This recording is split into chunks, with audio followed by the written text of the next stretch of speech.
All right. We are live, ladies. Sweet. So it says the first thing we're supposed to do is vote. Should Doug accept the turn offer or move forward with the funding? What do you guys think? I initially said no, I wouldn't have accepted it just because there's, so many like related companies that have been sold for so much more. And I feel like the company had a lot more value and even the investors saw it. So Mm-hmm. I initially thought no. At the end, I kind of like changed my mind, but at the beginning, Oh, really? a little bit, yeah. Why is that? Just like, it was like, what was it called? Like KC or something when it said that he was being like just not helpful and kind of disruptive of the whole company. I was like, like maybe they would have made out better if they had just like encouraged him to sell it. It seems like now he's not really helping and he's kind of just like dead weight a little bit. And who is this? It says Doug Cosman, right? That's the same guy. Yeah, he's the founder. Yeah. So, I mean, I don't remember reading that, so I just wanted to, so I must have missed part of the case. yeah, it's in the question. It says like read B case, read C case. Oh my heck, I couldn't miss that. That's what happens when you get up at 5 a.m. to try to get homework done. Okay, Like as we're supposed to read that as a group. I haven't read that. I didn't read through the group part. Okay. Oh, whoops. Never mind. Oh, you're prepared. That's awesome. What about you, Ian? What were you thinking? I was actually kind of thinking like, okay, so like later in Yieldex A, it talked about how, hold on, I highlighted it real quick. So in the part where it says offer from Turn Inc., it talks about how like the offer really like appealed to him, and it said I could multiply my net worth overnight and my family would be set. And it seems like that was something that was really important to him. However, it also said how he had like his wife's support either way, and so that was good. And he also had in the paragraph underneath it like an internal conflict with the whole with like the whole situation, because he said, quote, personally, I wanted to move ahead with hiring Tom Shields and completing the A series financing. And then it goes on to say like however, like he basically along the lines of like he felt obligated to do something for the investors slash like stick it out with them because they were the ones who like really like helped him get to kind of where he was in the first place, and like they had already like put in so much work. So like I could see going both ways, but I would say like what Selena said earlier about like the company having a lot of potential was a really good point, because I was like, if they were just willing to drop like $4 million on him, so like if I did the math right, he would only be able to pocket a little over $1 million because he'd still have to give the investors 2 times their investments in cash, and then 25% of the preferred shares would go to them as well. So like with that respect, like he'd be making like dividend money on the preferred shares, but at the same time, like I don't know, like I feel like it's not even close to what he would be making if he stayed in the position that he's currently in. So I guess like all in all, like considering all those points, I would say that there's no way that he should take it. Like he should continue with his plan, or say you need to revamp your offer to where like he pockets like $2.5 million like outside of his investors, right? Like make it like really worthwhile for everybody. But I don't know, that's kind of what I was thinking. Any other thoughts? Yeah, I agree with both of you. Yeah, I don't know. I just couldn't. Me personally, like I would feel awful for all these people investing in me and believing in me, and then me just being like, okay, I'm just gonna take the shortcut. I'm gonna take the money. Like I feel like a lot of people would be like, okay, And like if he ever started a company again, they'd be like, remember what he did last time? Like, not sure Yeah. how. Yeah, but then he also has a ton of money after that. Like he's, I don't know, Yeah. like with $2 million in the bank nowadays, like you can basically just live off of that through like investments and just like not spending a ton all at once. Like that's like super secure money, you know? And Yeah. Well, and and it part of was the saying, contract. go ahead. Oh, go ahead. No, go Oh, ahead. okay. And it was saying that he was already making $120,000 a year. So like he already was like making like good money on top of that. So he's not in like a super hard spot either way, which is like a good thing to keep in mind. Yeah. Well, and part of the contract was not only to purchase it, but that he would stay on the company and he would be compensated $250,000 a year. And then for anything away from home, he'd be compensated $1,000 a day. So if you take that into consideration, I mean, he only has to work for the company 4 years and he's already at $1 million there. Yeah. So he just kind of loses the control over it. And I wish they give you more background because I think you have to look at it, you know, he invented something. Was his idea to invent it and sell it or to turn it into a business? Like my dad's an inventor and typically his idea is he invents it and then he sells the patent. Like he doesn't follow through with the business plan except for a couple times.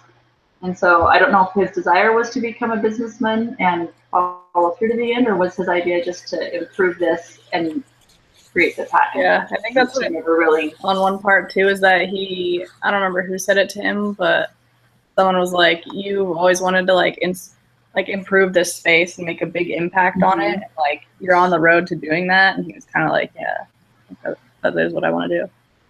So, Yeah. I don't know.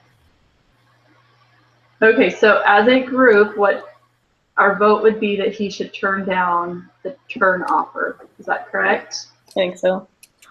I think so. All right, so we talked about, it says start your discussion with those who say Doug should accept the offer, and none of us really thought he should. If no one votes for that option, come up with the reasons why he should take the offer if nobody thinks it's a good idea. Wait, So why?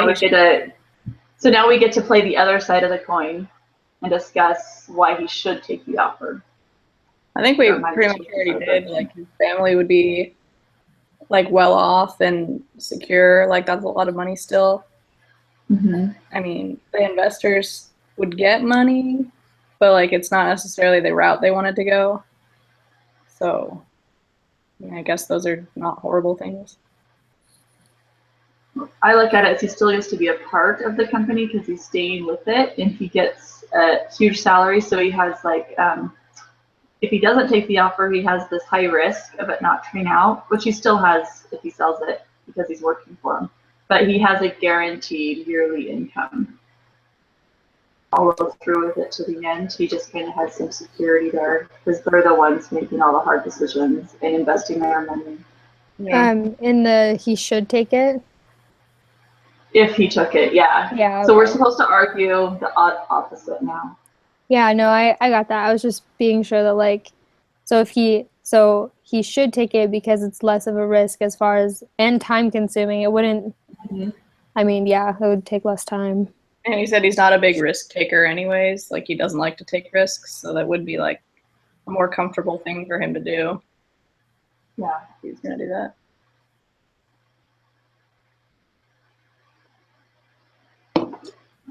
Right. So then it says, next allow those who think he should take the offer to voice their opinions. Let me do that. So how much money will Doug receive? As a group, realize that it is likely that nobody had a fully correct answer to this question. So for as far as the cash portion, they offered him $2 million. I have that after he paid his cash to his investors, he'd be at 1.6 million. What did you guys have for the cash portion? So the total offer was 4 million, right? 2 million cash and 2 million preferred stock. And so you have to pay your investors different for each of those. Right. I don't think I got it right, so So, yeah. So hold on. If half the buyer offers I think I have cash, something wrong here. so the investors 2 times their investment in cash. So if it said there was 3 investors and they each invested $156,667, right? I think that was the most that they could invest, but they paid $100,000 and received 8% interest. They only paid 100,000. I thought that's what it was. That's what I read too. Oh, okay. And that Yeah, they could no. invest when Series A came in and do more if they wanted to. Yeah, but that was the most they could invest. Oh, okay. Yeah. So they each invested 100,000, right? Mhm. Yes. So that would be 300,000 between all the investors, and then if it's 2 times, then that's 600,000 that you have to be able to pay them off. Plus And 8% interest. So that's where I'm wrong on my math. plus 8%. So by the time you pay them, yeah, because that was. Would it the be 8% 600,000 on 8 then? 600,000 on 8, like percent, That's what or I'm trying to figure out. So I have the 8% interest on the. It'd be 8% interest on 100,000, huh? So that'd be $8,000. So he would owe each investor $208,000. Is that correct? Do you guys? Yeah. yeah. So $208,000 times that by 3 is $624,000. So you take that away from the 2 million cash, right? Yeah. So that puts them at $1,376,000 cash is what he'd receive. $1,376,000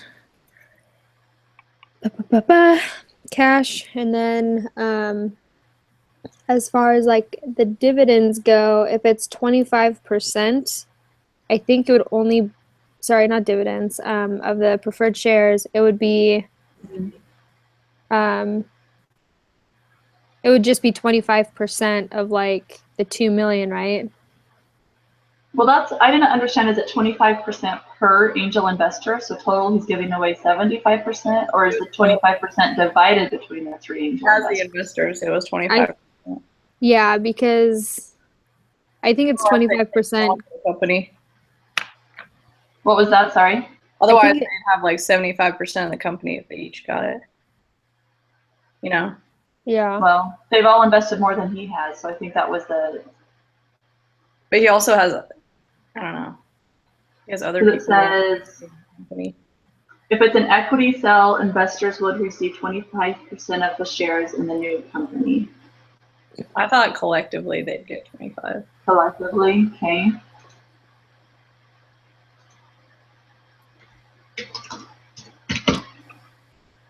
So that changes this.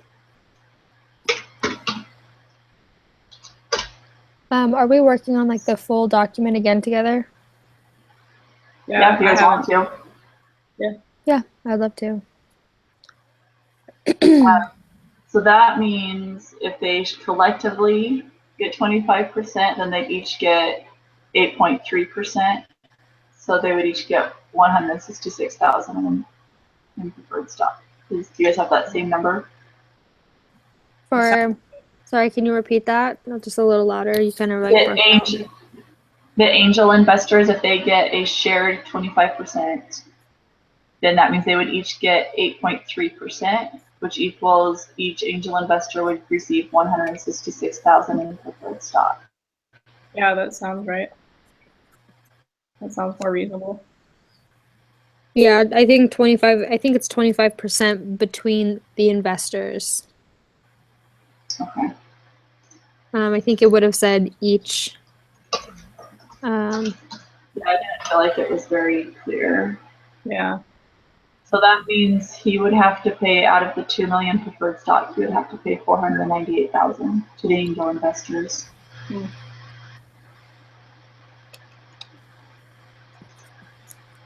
Sweet. Which leaves him at, if you do cash and preferred stock together, leaves him at 2.8 million. With the 2 offer. Yeah. 2.8 million and in preferred.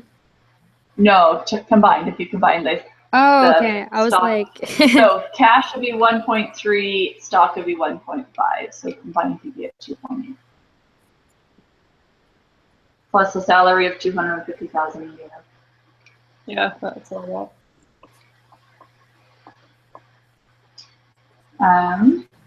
if you're getting $250,000 like a year, like, shoot, I'd probably just take that. Isn't that crazy? But Yeah. another, like, your monthly salary will be $20,000. I'm like, It also what? says towards the end that similar companies have sold for $300 million. That's insane. Oh, wow. So, like, $300 million is a lot of money. I'd probably hold out. These numbers, like, just are crazy. I know. That's a lot of money. Yeah. Okay. Silicon Valley. So we all, what was that, Selena? Silicon Valley really has a lot of money. Oh my gosh. With all their little internet companies. Okay, so we all agree that that would be his take home if he accepts the deal. Mm-hmm. Is that correct? Yep. Okay, so then we move to Shield, the co-founder and CEO. First, do you feel it's fair for him to receive the label as co-founder with Cosmos? I do. Just because I feel like in the beginning, Cosmin said like he has like no business experience and doesn't want to be a leader and like all this stuff. And it's like being like a CEO of a company is like not easy. So I feel like you deserve 50% for all the work that you're gonna have to put in. Like I thought it was fair. I agree. I think that Cosmos, he did the work as far as developing the product. Shield is going to do the work as far as developing the company. So they're each kind of contributing. So I felt that it was a fair request. What were you saying, Jaden? I was just going to ask a question, but it was kind of already answered. Oh, sorry. But yeah, I was kind of thinking the same thing just because like he's going to be putting a ton of time and effort and energy into like the whole thing. And like, although I kind of felt like in a way 50% was like kind of asking a lot, at the same time, like I'm not sure exactly how like how much of his time it would take and how like physically, I mean, like exhausting running a company like this might be. So I was just like, for somebody who's so experienced, like that might be pretty legitimate. But at the same time, like he might I don't know, it's kind of, you know how like usually like when you're selling something online or whatever, you kind of put a little bit more than like you care to have for it. So when someone's like, oh, well, you take this, then you're like, I guess so, right? I kind of feel like he was doing that a little bit, but at the same time, like, I don't know. Yeah, I don't know. Anyway. I think it's one of those where Shield is coming from a secure job with a guaranteed monthly income, and he has the experience that it has to be enough of an incentive to make him want to leave what he has. Yeah. I don't know, because if you're working somewhere, for $20 an hour and somebody else comes and says, hey, do you want to come work for $10 an hour? You have to make it look enticing. Yeah, I think it has to be like mega benefits. Oh, we'll pay for your schooling, right? Yeah. And it says, why does Washing want Doug to reject the current offer? I guess just because he sees more value in the company down the road and they think they could potentially make more.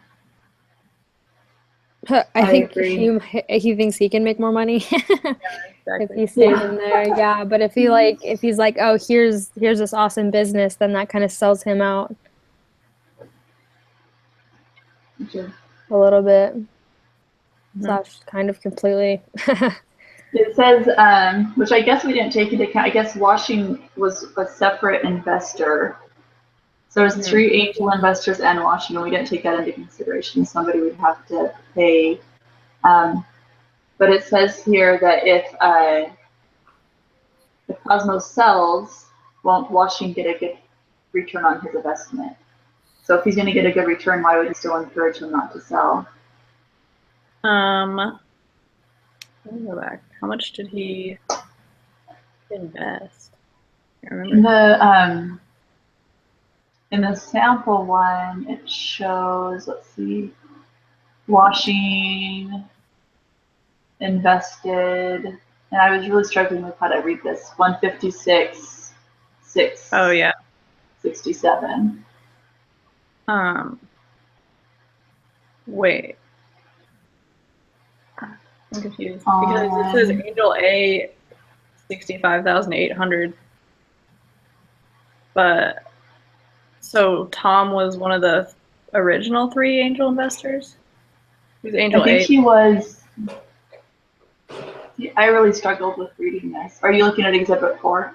Yeah, because it says Angel A 65,800, but it said 3 angel investors all invested $100,000. So does Tom count as one of the 3? That's why I was confused, because why does it show Angel A is only 65 and B, C, and Washington are 156? It must be then. Who was Angel A then? Is there like an original guy that I forgot about? Let me see.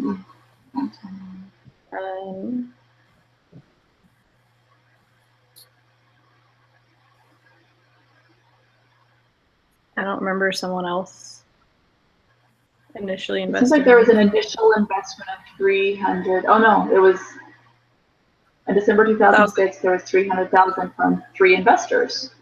Yeah, so you would think that it would be just all 3 angels. Yeah. I'm confused now.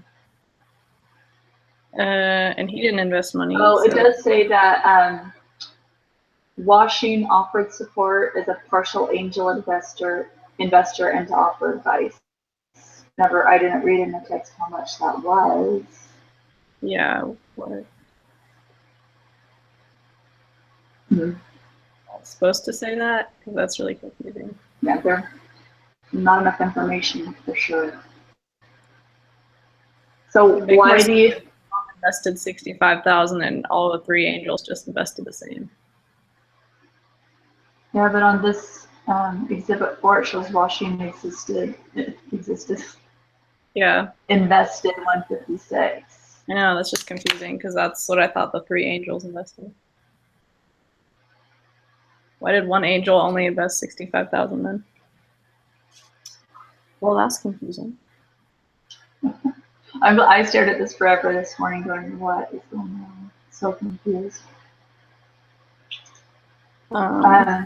So even though we don't necessarily understand this exhibit, why would Washington want to hold out for more? And I think you guys have both talked about that. If you compare the market to what other companies have sold for, it's obviously, with its potential, worth much more than what the offer was. And so I think that's one of those hold out, hoping for more. What do you guys think? Yeah, I agree. Definitely hold out for more. I think so too. And then it asks, how much does Washington give up if Doug gives Shields 50% of the equity? Yeah, that's another thing that I was kind of like, I didn't know how much equity he had. I feel like he'd almost give up. Like, how much equity did he have? Well, before, if it's just, that's true, how much did he have before? Yeah, yeah, these tables are confusing to me how to. So if he had invested 67, they never really tell us how much shares everybody had. Yeah. I did the math, and after the venture funding, Shield and Cosmos would have 26% each, and Tom, They don't have a percentage for him. I couldn't figure out how to do that. But the angel investors would each have 3% ownership.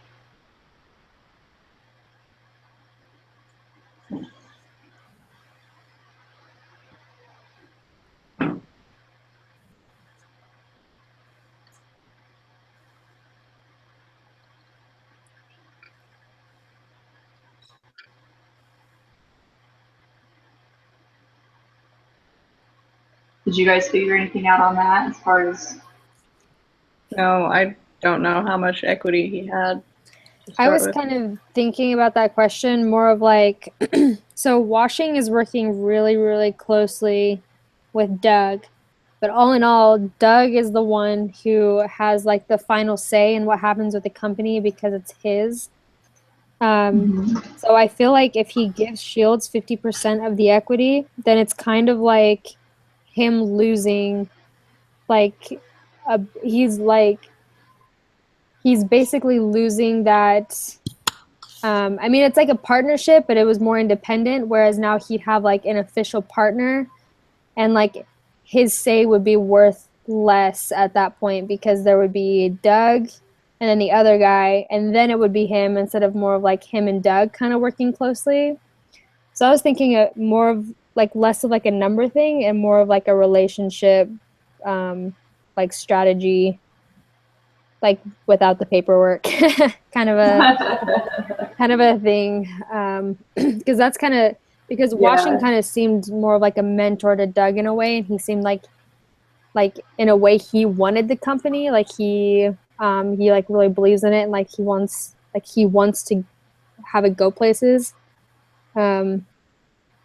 But anyway, so I was kind of thinking like maybe it's more of like an intangible kind of a giving up, you know. I think it was a good way to look at it, but I also think they want the number, as most of this case has been about the rules analysis.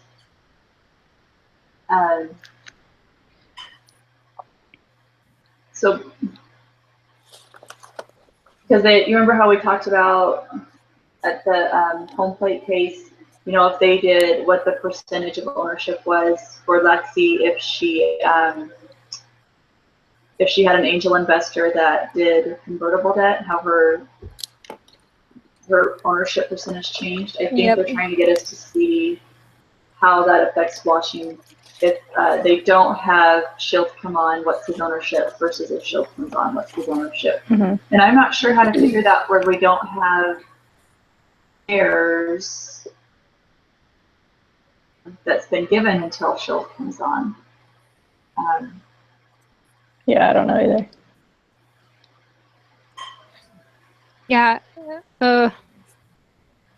Good point.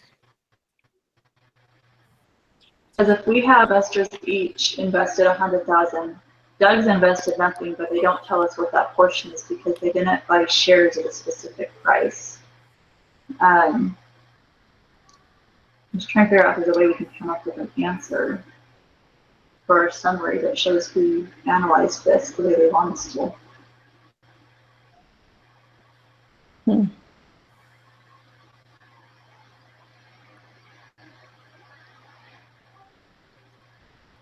Yeah, I'm not exactly sure with that one. I mean, in Exhibit 4, it says it shows a little bit about like investments and like I don't remember explicitly reading anything that said like anything about equity or anything about. But I'm looking.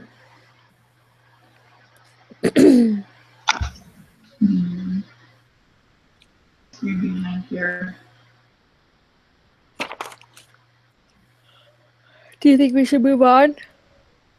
Probably. I don't know how to come to an answer. I don't feel like there's information given. So for number 5 then, can Doug use the turn offer to his advantage if he rejects it? I'd say probably, just because it'll show to other companies that they think they're worth more and that they're onto something. They're confident that, you know, they don't need to sell their company for that much. They can get a lot more out of it down the road. I think that would catch the attention of other companies. I agree. I think in addition, you can use it to his advantage because the intern might come back and say, well, what will it take? And then he can reevaluate at that point. So he has the opportunity to grow it himself or bring in a higher offer. Yeah. Yeah, I was thinking the same thing. Sorry, guys, I'm just taking notes so when I summarize it, it goes smoothly. Oh, that's perfect. Also, so I was just, yeah, basically it's like a little bit of leverage. Like it shows a higher demand, first of all, like if somebody's like putting offers on it. And secondly, that was a huge thing that I thought was like the what will it take comment you just made. Like you could totally get a better price or a better offer, a better everything out of it. Mm-hmm. Yep. And then it said, so sorry, were you finishing on that? Nope. Point? Okay. And it says to read the B case as a group. Vote, should Tom hire Barr, yes or no? So the B case, so it sounds like you read this, Selena. Yeah. Oh, it's long. You want me to summarize it for you? Synopsis. Yes, please do. So Barr is he's like not like an entrepreneur, but like a investor that lives in Boulder also. And Shields really likes him because he's very like business forward, like really good manager, and he's willing to be the, what is it, like the VPE of the company. And Cosman doesn't like him because he doesn't know enough about like Yieldex in general. He doesn't know all the specifics about it. So Shields is like, or not Shields, Cosman is like, no, I don't think he's a good fit. And Shields is like, yes, he is. Like, he's a really good leader. He's had so many startups that are successful and sold so many successful companies. And it's just them disputing back and forth about that because Cosman wants someone who's really like a lot like him, like really technologically advanced in the way he thinks, but Shields wants someone who understands the industry, but like is more of a manager and like a business person. So I thought they should hire him because they already have a lot of technology people. So like what they really need is someone to drive the force forward and, you know, be a good manager and a good leader. That's what I thought. That sounds good. Yeah, no, I read it, but it seemed very split. Like it definitely, like it greatly supported like both sides of it. But it was basically like, what do you feel like? Like, yeah, kind of like how you described it, how like Cosman wants somebody like him, but like they probably need somebody who's more of like a manager. I really couldn't decide necessarily, but like if you feel like they do have like a lot of tech people already, like I guess seeing how they could have a manager, but like my only like problem with that after reading it was like it's nice to have somebody who like, I mean, you need a balance of both. Like you would need to understand like what the company is and like what they're doing and like what the technology is, but at the same time I don't know. I think I'm just gonna go for that actually. That he should hire because like they already have a lot of tech people and like having somebody to like drive the company forward is never a bad idea, right? Yeah, because Cosman doesn't wanna, like he does not like leadership, like doesn't seem like he's a people person really. And like I don't feel like they need another person like that. Yeah, you're right. Yeah. So with that being said, yeah, you would think that he would see that we need to work with people that complement our weaknesses so that you can be successful. Mm-hmm. I wouldn't recommend hiring him without Cosmos's approval though, because if they're going to go into this as 50-50 business partners, they have to have that trust with each other. And if you start your relationship off by doing something behind the other's back, I think you're setting yourself up for failure. Yeah. So I think that he should be hired, but I think that it needs to be come to an agreement between the two before it happens so that they can move forward with trust and be productive. Right. All right, so consider how this discussion will affect the following: company culture, leadership team, and investor relationships.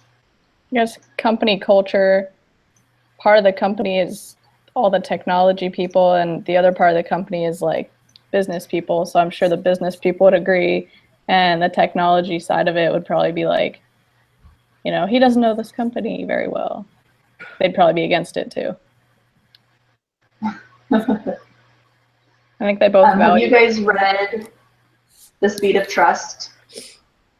Mm-mm. The Speed of Trust. Yeah, it's required for another class that I'm in. It talks about trust in the company and how you have to have trust with all people within the company. And if your trust goes down, then your costs go up and your speed goes down. So if you don't have trust in your company, it's going to cost you more to do things and it's going to take you longer to do things. And so you want to have a culture of trust. And like when you guys are talking about having these two different kind of divisions between the techie people and the business people, I don't know how that would affect the culture, but if you're divided down that line, do you have that trust that's going to help you be productive or not? Right. That's really interesting. We actually learned a little bit about that in like macroeconomics. That's a really good point. So you feel like the technology department would disagree, but the business department would probably agree, or like the more business focused people. And that would probably weaken the trust in the company a little bit and slow down their progression. Is that? Yeah, well, potentially. It doesn't say how the rest of the company feels, but like we can probably assume that they would feel the same way. I don't know. Just an assumption. And I understand, like it says Cosmos was troubled, wondered how Barr could manage a software platform that he didn't fully understand. And I think of that, like when we talked about the Rent the Runway case, I know nothing about fashion at all.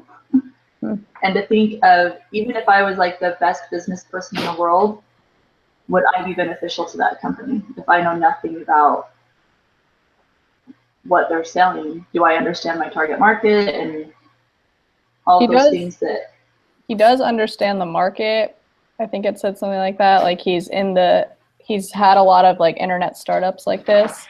It's just Yieldex in general. He doesn't know everything about it, which like is also something that I would assume he can learn. I don't know a lot about like technology companies, obviously, but like, is it not something that he could learn if he wanted to be a part of it?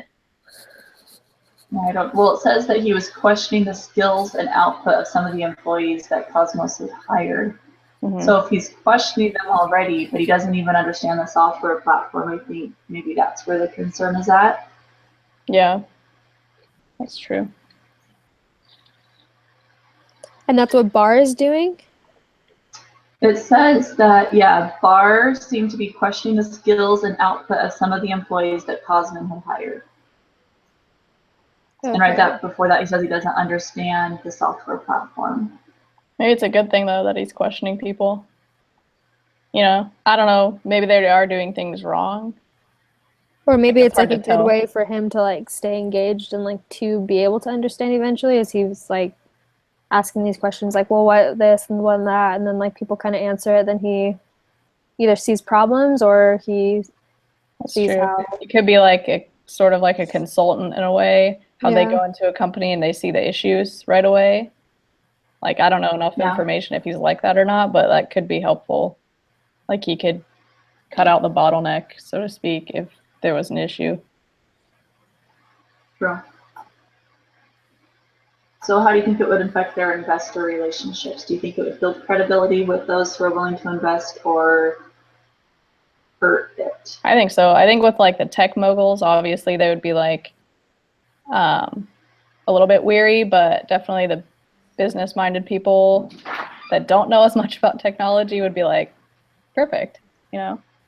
they probably But you wouldn't have see some the risk strong as much. players on your team to be successful, right? Like that's how I see it. Okay, and then KC, you guys both read that too? Yeah, it's just like a sentence. Yeah, it's like, yeah, it says, I'll read it out loud right now. Yieldex KC, 6 months later, an email from John Barr, VP engineer, to Tom Shield, CEO. Tom, Doug continues to be disruptive. That's what Tom is saying to, Shield. yes. No, John is saying this to Tom. Tom, Doug continues to be disruptive. His salary is $170K. He holds the title CTO, which I should have. This team wasn't functional and has been replaced. At the board meeting today, do the right thing for the company.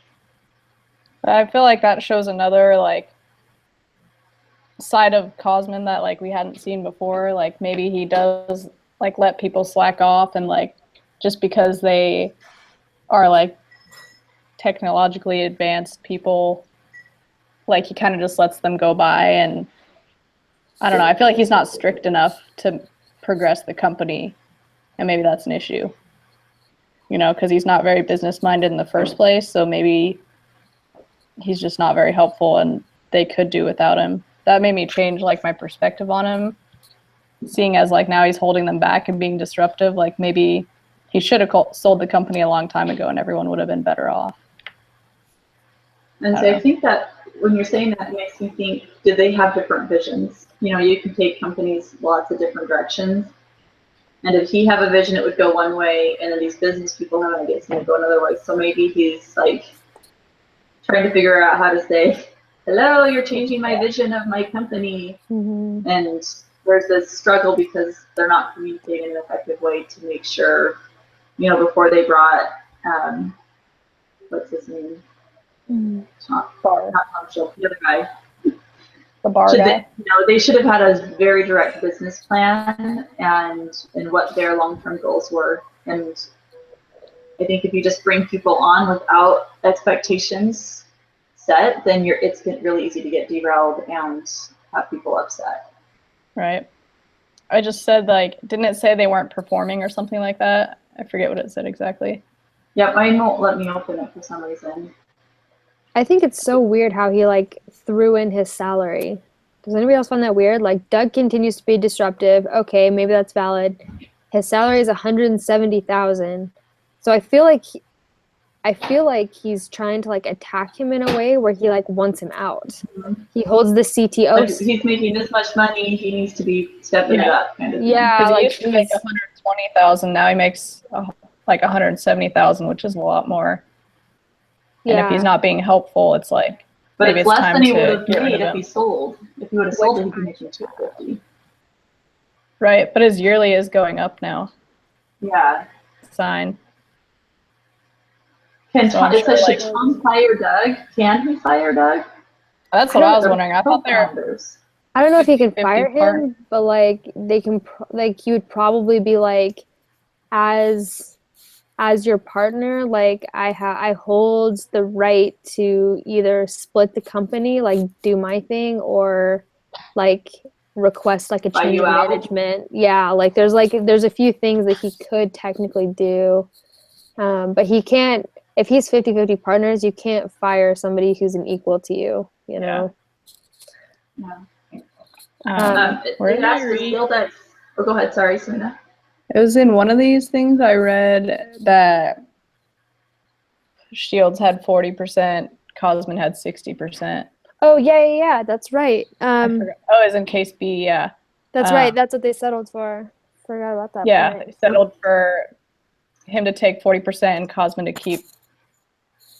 So if Cosmin has 60%, they can't fire him. Yeah, exactly. But I think at a board meeting, like when a company gets large enough, like there's a lot of other people who like have a say to some degree, right? Yeah.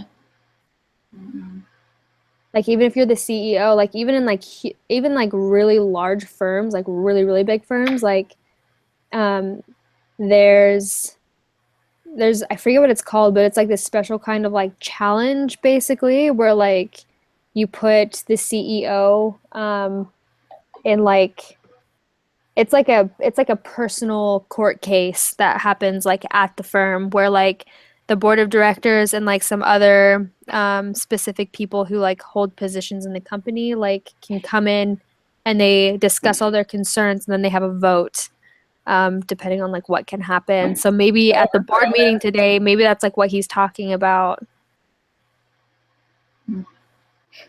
Maybe they'll overthrow him. Yeah, because even So if you're 100% the owner of the company, like that can still happen to you from like Or people senior can just partners. decide to stop helping you, and then Yeah. you don't really have an option. Yeah. Yep. So at this point, does Yieldex even need Cosmin anymore? Like, is he I would say an asset to the company? yes and no, but I don't know specifics really how much he's doing to help, because when they say he's just being disruptive, does that mean he's not helping anymore? Because then I don't think they need him. But if he's still like has these good ideas and they haven't had like a full breakthrough yet, then maybe like he did start this, maybe he's valuable. I would be like, dude, you have a family, you have a ton of money, like go enjoy them, spoil your wife, like see ya.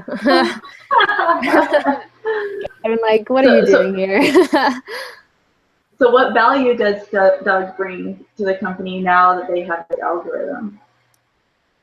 Probably not much, to be honest. Yeah, then no, he's just being disruptive. He should probably just have like I think that he should probably take his original deal now, even like make that He's deal probably with more his own valuable. company. You know, like be like, hey, yeah, you can buy me out to some degree, like slap down this money and then give me like a certain percent of like stock or preferred stock or whatever he wants, and then be like, and then I'm out of here. But then he just gets a paycheck, you know, every month, right? Yeah, I'd counter the offer for sure to come back at higher. So I think that's kind of what it says. How could Doug have avoided getting into the situation talking about, right? Like if he were to take the offer originally, he wouldn't be in the situation of battling businessmen who go against what his techie side is wanting to do. Selena's like, oh, can you see Selena? Cutting out. There we go. Yeah, she just like. You still there, Selena?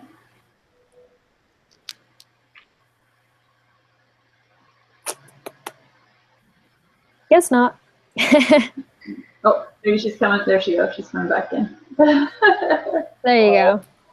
Hi. I don't know what happened. Anyways, I don't remember what I was saying. We were talking about how Doug could have avoided getting in the situation. I was just saying, I feel like now he can't take the original offer because before him and Shields weren't partners, but now they are. So. Mm-hmm.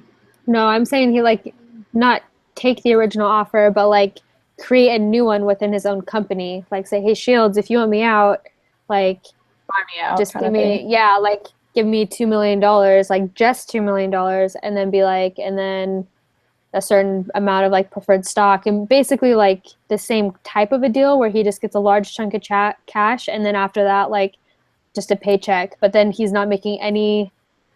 I mean, if you own preferred stock, then you have no voting rights in the company. So like, I don't know, like you'll.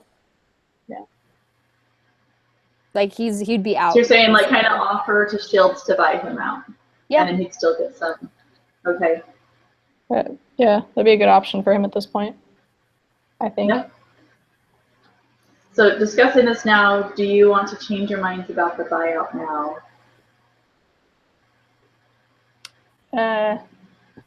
Kind of, but I don't know. For Doug, maybe. But for everyone Doug else, doesn't seem to be a businessman. To me, he seems to be like like you said, the techie guy who thinks things through. So to me, it makes more sense to sell and work for them on that tech side rather than trying to make business decisions that he's not Awesome. good at doing this. I think that's good. All right, so for our case analysis, we kind of just went down and traded it out. What do you guys think of just bumping everybody's names down? So we all kind of take turns doing a different section. Yeah. Sure. So I can just, did that template work okay last time if I just send that out? That was perfect. Yeah, that was really clear. Okay, so let's see, that puts, let me just do it really quick so that we can say who's doing what and make sure we all have the same hypothesis.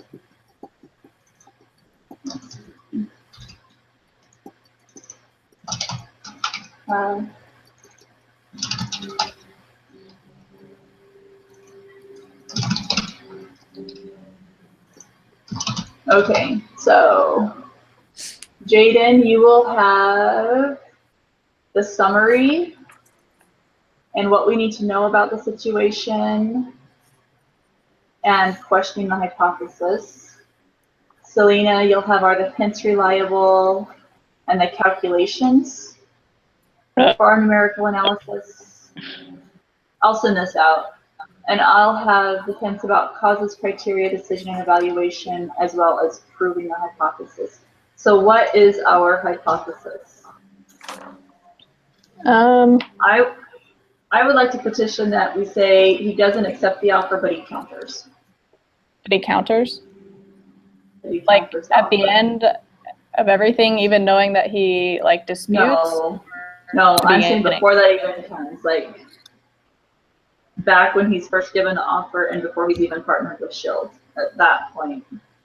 Like, are we summarizing what he should do at the end of the case we read, case A, B, or C? When are we analyzing this case, I guess? I don't know. Let's stick with A.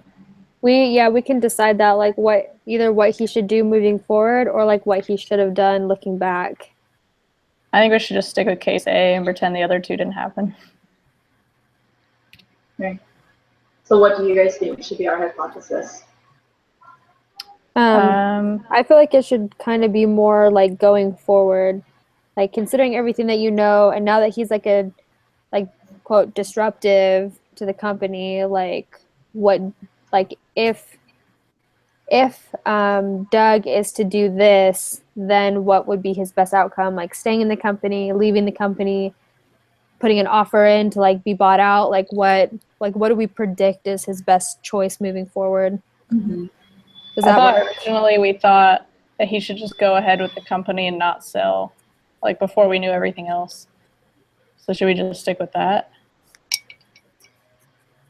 I think that he should put in an offer to be bought out. I feel like that, I personally hypothesize that like if he does that, it'll give him the best payout.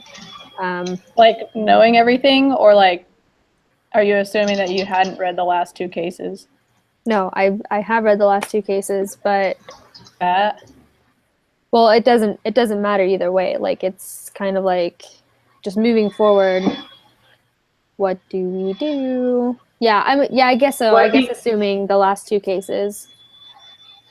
I think what Selena's saying, are we looking at it as we've just read case A and we're saying he should counter his offer from the Turn Finance firm, or are we looking at as we've read all three cases? Yeah. That we're saying he should offer to Shields to buy his portion. Oh, gotcha. Sorry. Either way, whatever you guys feel like makes more sense to you. Because our opinions are like really different. Like we wanted him to keep going and, grow the company. But after we learned all that stuff, like our opinion changed. So which opinion should we go off of? I personally, knowing everything and not having to like suppress information, I feel like it's easier to go with / makes more sense to go with just like what he should do now, considering that like he has a bunch of money, he's not really like serving his purpose fully in the company, and like I doubt he really wants to be there Mhm. anymore, just because it's like a lot, and he's not really a business type guy. Yeah, we can do it that way. I don't mind. Okay, so our hypothesis would be, since that's the part I'm doing, that we believe at this point, what if we say, because at this point Cosmos doesn't see a problem, he's just fighting for it. We're looking at it from Shield's point of view. What if we put it that our hypothesis is Shields should approach Cosmos with a buyout option? Mhm. So we're going to need some calculations, Selena, that show what we feel our buyout option should be and how we're justifying it. Okay.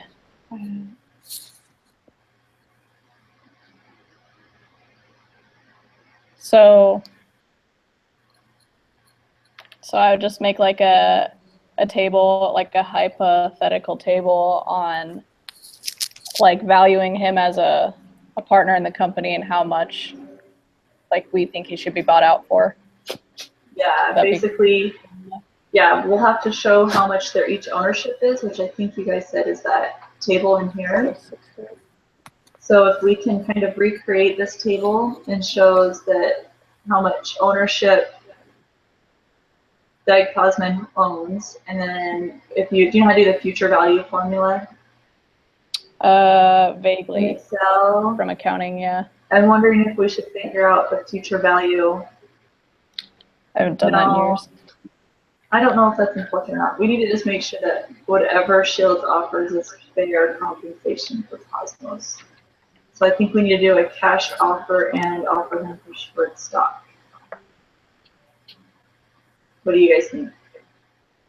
Yeah, I agree. Sure. So I guess, I don't- Lena, we'll let you run with that, what you think is the best offer, and then we'll write our, let's see, Jaden, you're going to be proving the hypothesis. I'm questioning So- the hypothesis, right?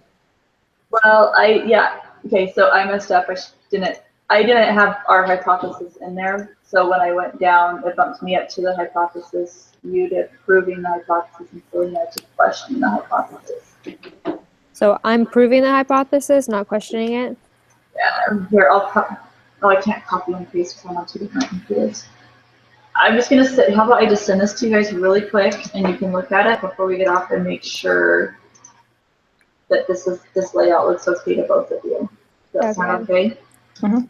So who's questioning All I the did was- hypothesis then? Questioning would be Selena. All I did was I just took the layout that we did last time and I just rotated all of our names down. Awesome. Hey Selena, if I'm happy to prove the hypothesis, but because you're doing calculations, it might be easier for you to prove it because you're already working on that. Yeah. If you want to question switch, it?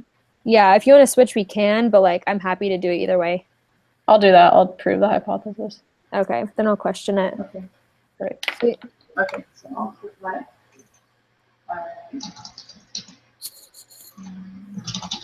Okay, so yeah, when we're moving forward, I think if you guys are okay with it, we can just keep this format and then just kind of rotate our names through it so we consistently share the burden of taking all the different areas of the cases. I agree. Yeah, no, sure thing.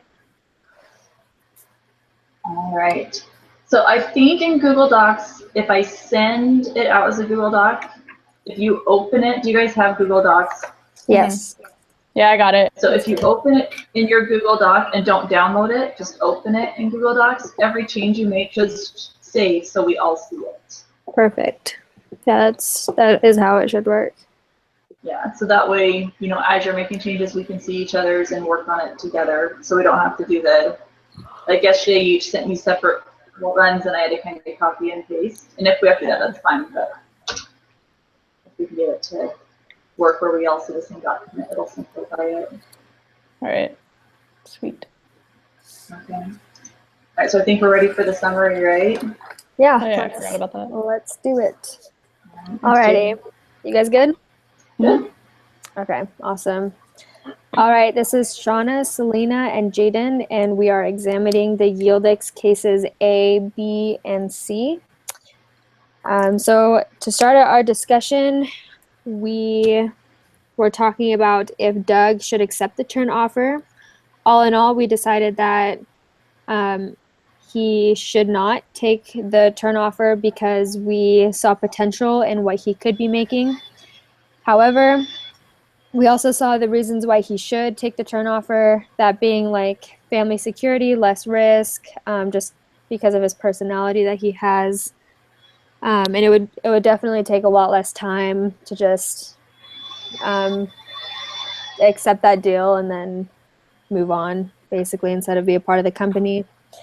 For some of the calculations that we did concerning the investors and whatnot, we found that if he did take that offer, then he wouldn't be exactly pocketing the $2 million. It would be closer to $1 million.